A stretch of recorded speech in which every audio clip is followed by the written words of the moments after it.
Life after murder. After O.J. celebrated his legal victory, reminiscent of winning the Super Bowl, a feat he never achieved in his remarkable NFL career, the Brown family watched in horror. They believed the man responsible for their beloved Nicole's death was now evading consequences. Their shattered faith in the justice system led them to seek accountability for O.J. in any way possible. Thus, immediately following the not guilty verdict, the Browns pursued a separate civil suit in their relentless quest for justice.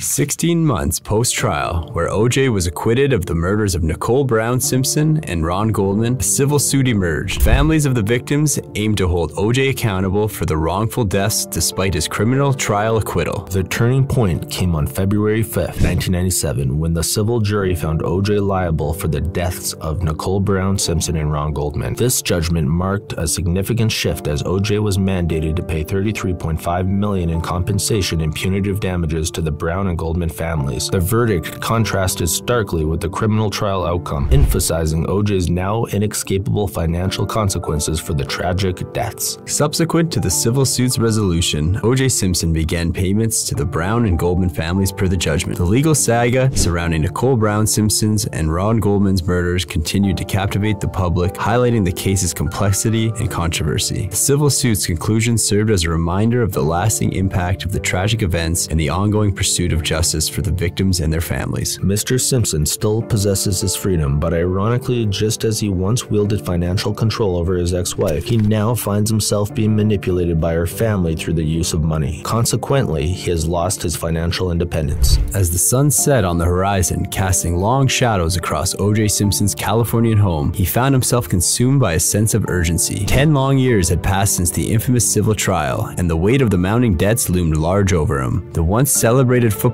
star now grappled with the harsh reality of his financial situation, his hopes for a quiet life with his children hanging in the balance. With limited prospects for traditional sources of income, O.J. knew he needed to think outside of the box. His tarnished reputation had closed many doors, leaving him in a precarious position. But as he sat in his study, surrounded by relics of his former glory, a spark of inspiration flickered to life. What if he could offer the world something truly unique, something only he could deliver? Product or service that tapped into his singular experience and perspective. As he pondered this idea, a sense of determination washed over O.J. Simpson. Perhaps there was still a way forward, a path to reclaim his wealth through innovation. With a newfound sense of purpose, O.J. set out to explore this new chapter of his life, ready to carve out a new niche that would not only secure his financial future, but also pave the way for a fresh start. But perhaps to move forward to the light, one will need to go back to the dark. Everyone believes I'm guilty of killing my ex-wife. What if I were to give them an insight into how it could have happened? A hypothetical book detailing such a narrative. Yes, that's it. If I Did It, Confessions of a Killer.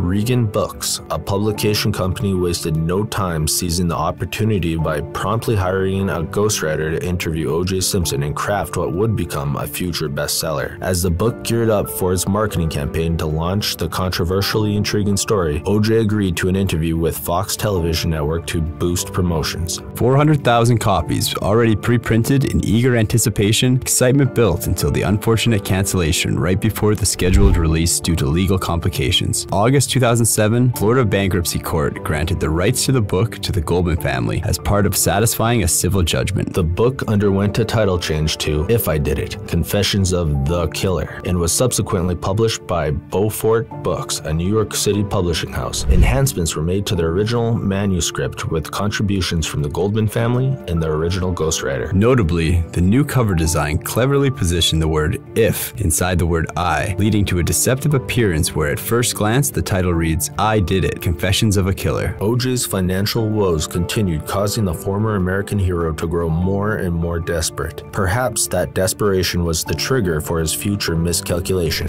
On the night of September 13, 2007, a group of men, led by Simpson, entered a room in the Palace Station Hotel in Las Vegas, Nevada. Bruce Fromong, a sports memorabilia dealer, testified that the group broke into his hotel room at gunpoint and stole sports memorabilia. 3 days later, on September 16, 2007, Simpson was arrested and initially held without bail. Simpson admitted to taking the items, claiming they had been stolen from him, but he denied breaking into the room or carrying any weapons. Bail was later set at $125,000. On October 3rd, 2008, exactly 13 years after being acquitted of the murders, O.J. Simpson was found guilty of all 12 charges in the robbery and kidnapping case. Following the verdict, Simpson, who had already been on bail, was immediately handcuffed and sent to the Clark County Detention Center without bail for sentencing. On December 5, 2008, he received a 33-year prison sentence with the possibility of parole after 9 years. Simpson was granted parole on July 20, 2017, and was released 3 months later. In December 2021, he was granted early discharge from parole. The individual, commonly referred to as the Juice, has at last experienced a semblance of legal accountability, though he continues to evade substantial consequences. Amidst his freedom, he remains visible in the media, occasionally appearing on podcasts where he boastfully highlights the allure his celebrity status and notorious reputation as a murderer holds, attracting interest from women and enabling him to engage in relationships with college sorority members who are closer in age to his daughter than himself. Yet, beneath his facade, he leads a solitary and subdued existence, often found seeking solace in solitary rounds of golf.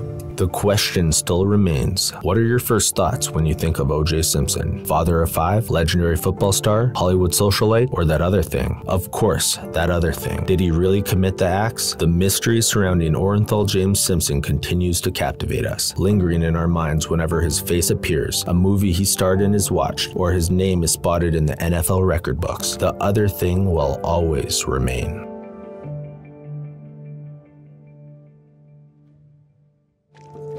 That's all the slime for today. Please like, share, and subscribe. Thanks for listening.